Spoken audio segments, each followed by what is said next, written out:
everybody. It's Heather with the Leadership with Heart podcast. And today I have Alex Tolbart on the show.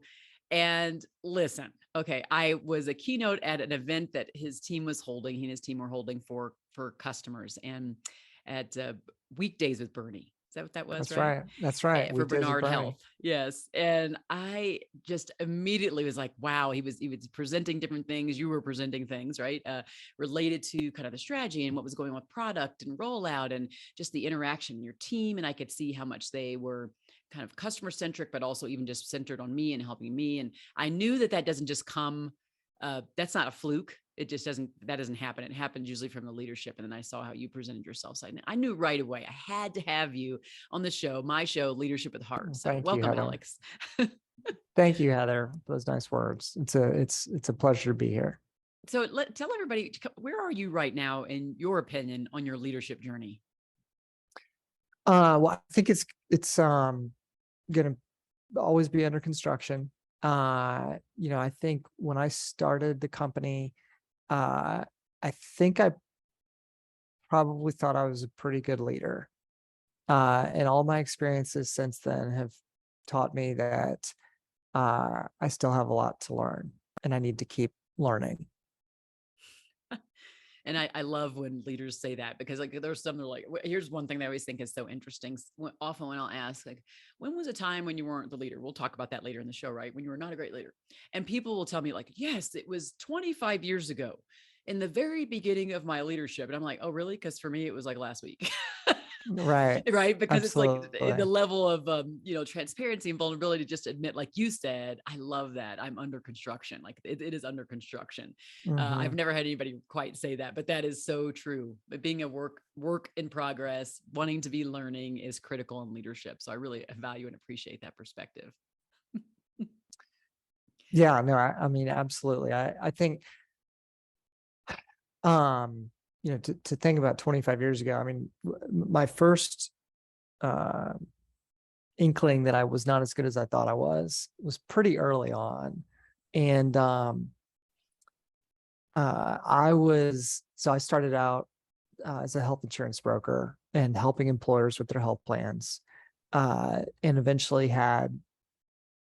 my brother and I, we're doing it together. We eventually had enough business to hire some people in a service capacity.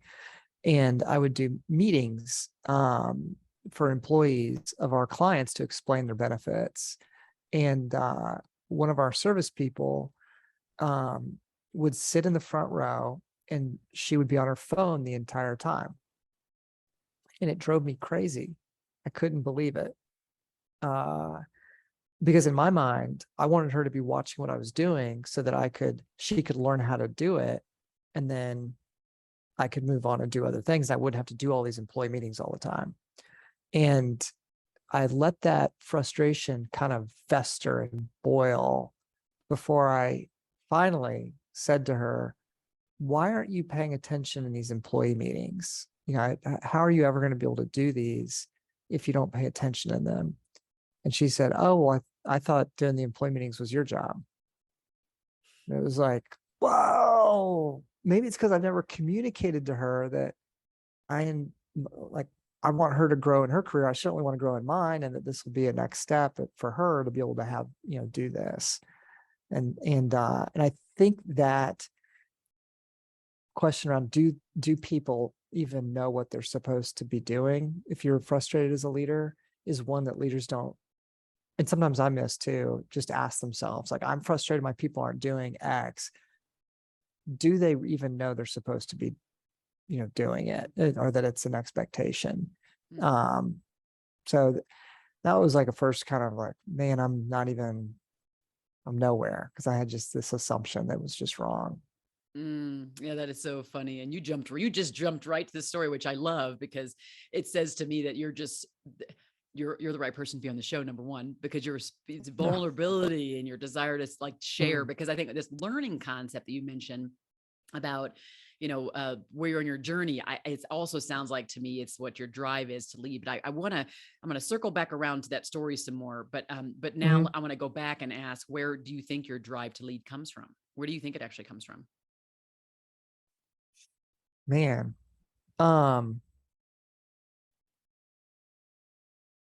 Well, I'm passionate about the problems that our business solves. And I think that passion to solve those problems, drives me to work on it. And I know that to do it in the way that I think, we're possible of doing, that other people need to be involved.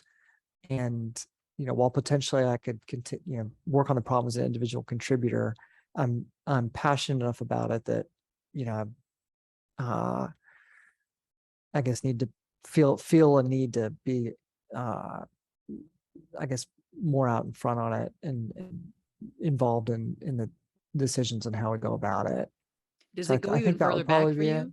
Well, I'm curious. Does it go back even further for you? Like, did you have a lemonade stand? Like, for you to create a company like you did and make it be as successful as it is today, like, did it start from somewhere? Did you have a role model that did that? I'm so curious to know, if you feel like it was further back than just your initial need and desire in this industry. Mhm. Um, I think I mean, definitely my parents, I credit them with everything. I don't have a family history of like of this kind of entrepreneurship. I had a lot of encouragement. I had some professors in school that encouraged entrepreneurship. Uh, and yeah, a lot of love and support from my parents. And in school, I was, class president and that sort of thing. So there was probably, you could probably pick out points of of a feeling a call to leadership at a younger age too. Yeah, and those are always interesting, because I think sometimes when we go back, we just go, oh, and then sometimes what I find is that even on this call, like, folks they're not quite sure, and then they go back to it, and it actually kind of rejuvenates that desire to lead, because now you realize, like, oh my gosh, it was that sixth grade project on blanky blank. You don't even really realize it, but they're catalyst. Normally, the catalyst is a coach or a teacher or a parent, things like that, where people see Hmm. whether they're in business, but they could just have certain tendencies. And I always love to pull that out. I think it's so interesting to kind of see that. The people that all the folks that I met different people in your team when I was there speaking. And like I said, it hits me that they're very customer centric. They seem to be, happy with their job. Like, how would they describe you as a leader? What would be the words you think they would use to define or describe you as a leader? I mean, I would like to think they would say situational. We talk a lot about situational leadership, where I guess we strive to kind of have the way that we lead as leaders in the business fit with the situation. And what I mean by that, for example, is like if there's a team member who is new in the job and is highly motivated, but new in the job, and so relatively incompetent, that our leadership style will be a bit more hands-on, a bit more involved in the details, a bit more checking on things with them multiple times. Something that if we had a highly motivated person who was um, also highly competent in the job already, that we wouldn't be quite as hands-on. I wouldn't want to be described as like, I am a hands-on leader, period. That would not be good, for somebody who doesn't need me to be so hands-on, right? But someone who needs the help, they would want it. They might consider, if I was just totally only delegating all the time, that I'm not supporting them. So Mm-hmm. so we really try to stress, being situational, and sometimes I miss the mark. I mean, I missed the mark recently with someone who I thought she was doing a fantastic job, an amazing job. I was giving her encouragement and gratitude. Um, and it turned out she was drowning, and I didn't know it, and I didn't pick up on it. And one day something happened, or a couple things happened, like right close together. And she like just resigned on the spot. Now she gave a lot of notice, but then it was like, whoa, what's been going on? And I had not been picking up on signals that she wanted more involvement from me, wanted more support than I'd been perceiving was necessary, because I saw this person handling everything, doing a great job, and I missed it. And Mm-hmm. so that's a relatively recent lesson and reminder that things are still under construction for me, because she was a very strong contributor. And we definitely lost a good person there. So I've been considering how to learn from that, and also teach our other managers on how to learn from my mistake. Wow.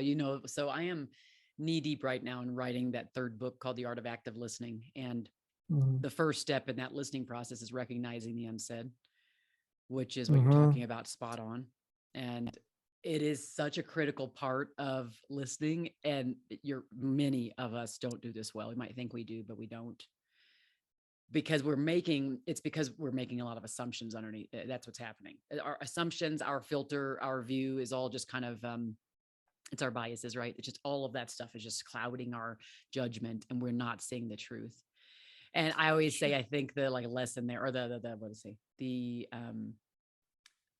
I think listening is the recipe, and it's the pause. It's that pause. It's the consistent meeting with the person to dig deeper, to just kind of say, how you doing? Like, really, no, really, how are you doing? And what did I do to remove any barriers? What's going on with you? And seeing where they go with that. Because then you start to pay attention more. Even if they're on a Zoom, you can see them start to fidget. You can see them start to moving around, and you're like, okay, I'm picking up on something. What's going on? And you're able to really do that and kind of keep it light, but at the same time, still try to get to the bottom and maybe meet their need. It's not easy to do that every single time. And so it's like, we all are at the place you just were at. We all are there at some point, and we'll be there many other times. I was speaking the other day in an audience, and one lady said she was at a point where it was some small thing that made an employee leave. She didn't realize it was actually something that could have easily been dealt with. And she ended up going with the person, and they fixed it pretty easily. And the person decided to stay. And she said, I was thankful. However, I don't know how I missed it. Is that same thing.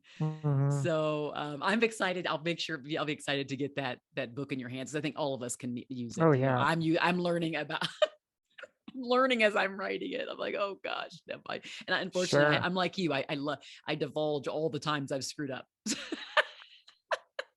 don't hold it back. So I appreciate that about you, Alex. I really do. Because it takes so much courage to be that kind of leader.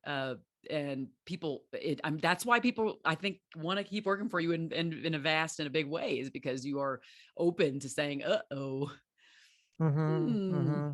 I kind of messed up here, or oops, I better go fix this thing. I got to commit to being better. So kudos to you just for recognizing it. I know it's after the fact. I mean, I think it is after the fact. And I think it's been one of those things where, I'm hearing your compliments and I appreciate them. I also know that there's some people that like specifically around COVID's been a very, I think, and that whole transition back to the office has been a difficult transition for a lot of businesses and a lot of leaders. And it's one where looking back, we came back to the office in May of 2021.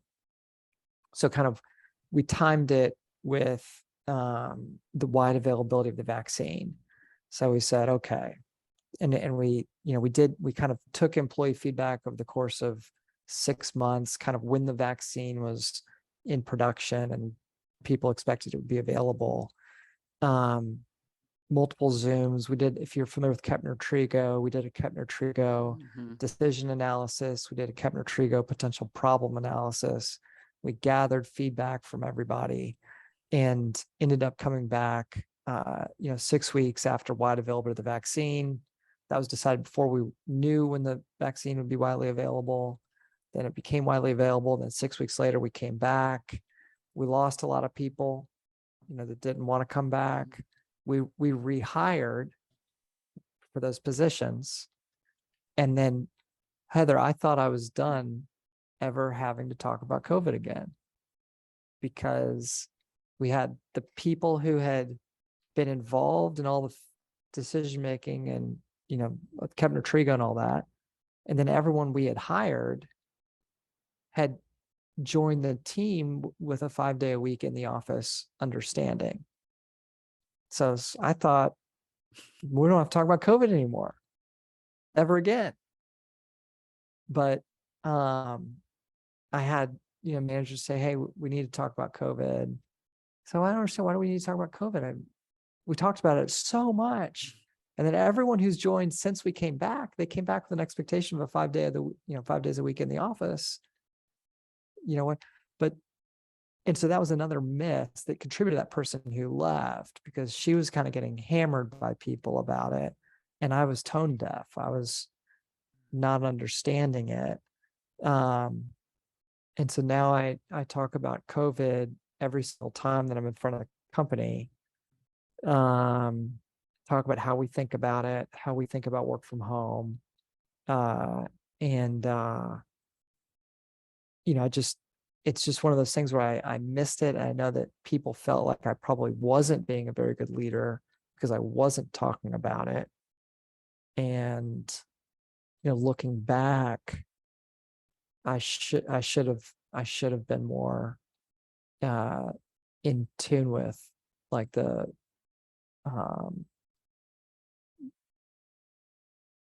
with the voices saying that people wanted me to talk about it.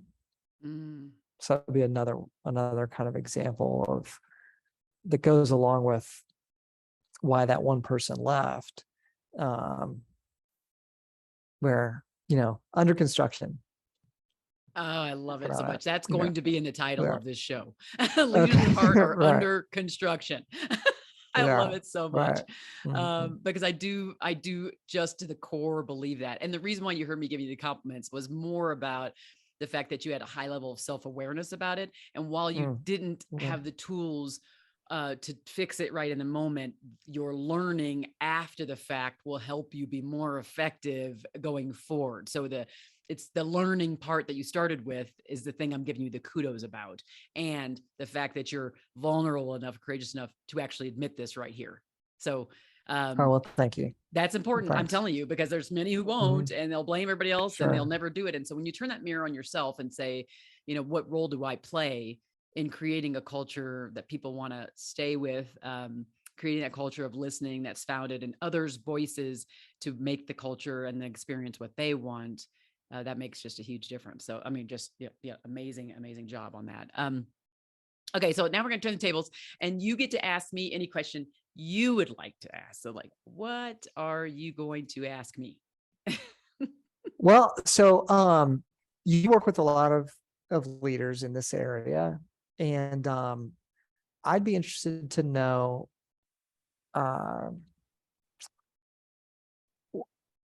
what is the best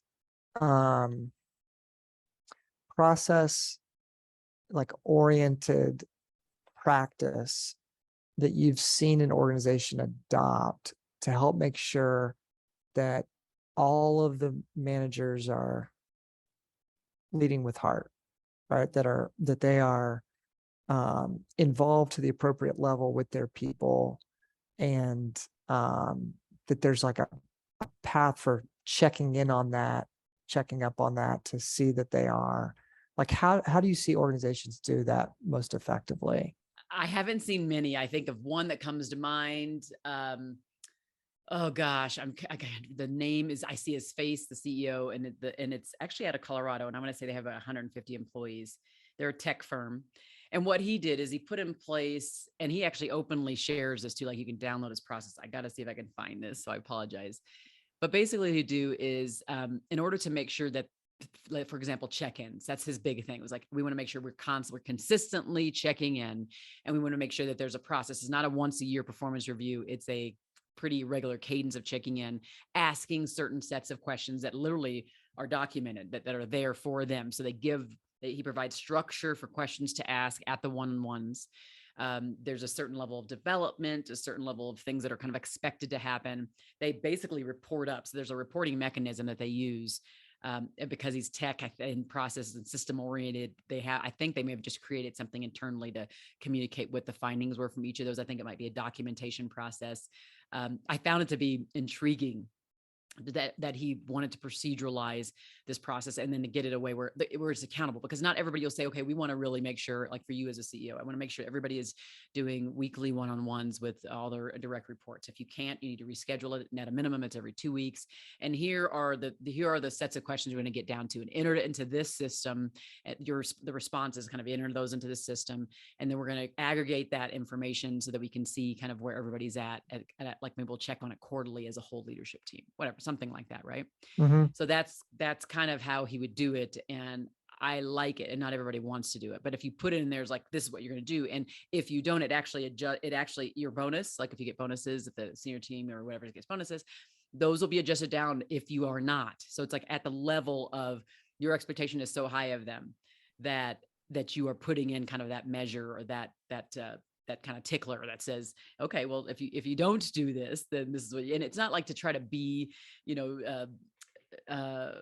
trying to think of the word for it, but it's not like you're trying to say, I'm going to, smack your hand if you don't do it. But in the end, it kind of does say I really value this one-on-one time, the connection you have with team that I have with the team. I want to make sure everybody is doing it. So I'm going to put in these positives, like more bonuses, or these not so positives, the carrot or the stick idea, that if you don't, then this is, it might like your performance review score could be lower or whatever. So it's everywhere. So you have to make it inside of kind of every human process, I think, and then back it up by some kind of enforceability for it to really kind of come to life. But that one leader has similar things in place. And I don't know if he had anything related to performance reviews or with those leaders who didn't do it.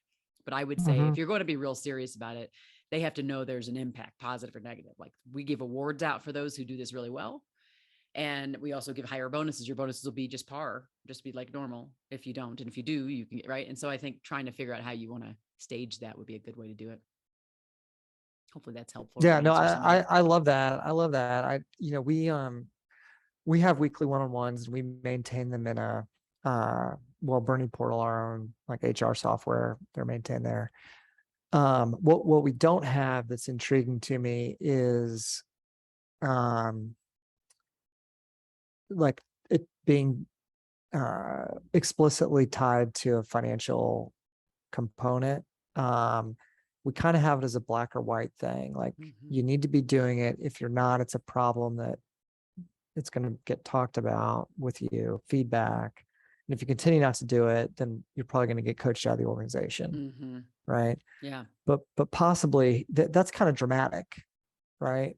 Like that's pretty like it is. You could make it more carrot versus stick oriented. You could make it more, make it more of a positive where you say, again, like maybe this is kind of stuff I love doing with clients, all this brainstorming, but this idea of recognizing folks. So turning it into that more positive frame where maybe there's team recognition or some kind of recognition and you call it the golden gavel. I'm making something up, but you call it something and then people know, oh, I got that because I was better at this thing. So that's a positive thing. It doesn't cost a lot for something like that, right? But you can create that and then pass it around. And then there's the idea of having bonuses tied to it and things like that. So yeah, I think there's a lot of potential of thinking outside the box. Here's what I would say with anything with change. Don't do it in a vacuum. Always be as inclusive as you can. Try to include more voices in the process of the change or whatever you're looking to do, because the decision is going to be better anyway. We just don't know it all. We got to have more people that are from different parts of the business included in that thought process. So. Yeah. I mean, what you just said there, I would add as another one is, I would say over the last 6 to 12 months, I've had several examples just put right in my face about that I might be wrestling with some sort of decision on what to do. And then if I just ask the team what they think, I've had a couple of situations where they've come up with something that I had not thought of that's way better. And, we've then taken that path. I've got, stories there too, but be another kind of point you just made that I would want to emphasize. And I hadn't kind of thought about it. Is another leadership example, but it's an important one. Oh, it is. This is so good. So good. Okay. So for those who are listening right now and they really need, they want some oomph, something to take away for this week, something that helps them, like a unique thing. What might be what is a great practice or something that a pearl of wisdom you'd share with them today? Th- it kind of harkens back to what I said at the beginning. Um, there's a book called Coaching for Improved Work Performance by Ferdinand Fournier. And in it, he talks about the idea of theory X versus theory Y. And the theory X paradigm is that people want to be lazy and they only do things basically if they're prodded to do them. And the theory Y paradigm is that people want to excel and do a good job. And then if they're not doing a good job, it's probably just because they don't know what they're supposed to be doing. Like it hasn't been made clear to them. Or maybe they know they're not doing it, but they don't realize that how important it might be to you that they do it, that way. And one thing we work hard to do is, in the leadership team at my company and all of our managers is to just always operate from that theory Y paradigm. That if we see someone on our team do something and we want to say, oh my gosh, how could you possibly have done that? You must, and go negative, to try to operate from that theory Y paradigm of this person that wants to excel. They want to do a good job. They did what they did that made me so upset or disappointed me in such a large degree because they just don't know what they're supposed to be doing. It's on me to help them and support them more than whatever I'm doing right now, because people do naturally want to be, they want to do a good job. They want to excel. So I think for me, that's something that we talk about a lot here, that kind of operating from that more positive paradigm is good for the direct report as well as for the mental health a little bit of the manager. I think about that. And one of the things, as you said, you're saying that about that it's on you, like you put it like more inward. Part of that is good and part of it isn't good. I mean, like you were just talking about with the mental health side, sometimes we do have to watch out because we bear so much on our shoulders. And so we have to kind of give grace to ourselves in addition to grace to them. And often we want to give more grace to, it depends on the leader you are. Sometimes we want to give more grace to ourselves more than we should and not as much to others. It is very true. Right. And sometimes it's the other way. We give way too much to others and not enough to ourselves. So we have to balance. I don't really like the word balance, but we just have to kind of reconcile some of these things and to say, how hard am I being on myself? How hard should I be? I really can't kick myself for the past. I just have to commit to what I'm doing going forward. But the other thing is, as we think about carrying leadership, I always say that carrying leadership isn't just some squishy, nebulous thing. It does involve setting clear expectations. In fact, when you don't, and people are floundering and they're frustrated and they might want to leave, it is because you haven't set the clear expectation. It's not touchy-feely. I mean, you do set the expectation out of a set of or a place of care so that they know you're doing the expectation because you care about them being with the company, care about them and their productivity and being a valued member of the team. And so that's why you're setting the expectation versus trying to be like a micromanager or something. So there's so many ways we can take all of this, right? I think that's the beauty of it. It's complicated. And that's what leadership is. It's so complicated. It's not for the faint of heart, right? Absolutely. It is not for the faint of heart. Wow, Alex. Well, this has been just really, really good. I'm so thankful that I was like, come on, getting your team to be like, he's got to come on. He's got to come on. I'm glad I saw that through and that we were able to make this work. I think people will listen. Well, I appreciate the invitation. Oh, absolutely. Yeah. And I'm sure there'll be more invitations. So don't you worry about that. I'd welcome that for sure in the future. So thank you so much for that. Sounds great. Thank you, Heather. Everybody else too for listening. Hopefully you did take a lot away from this, and don't forget to share it far and wide. We get more and more people who understand this content, who get this when they're able to do it. And when you share it, it's just a gift to them. So thanks for listening, and thanks for listening to the Leadership with Heart podcast and being a longtime guest. Be well.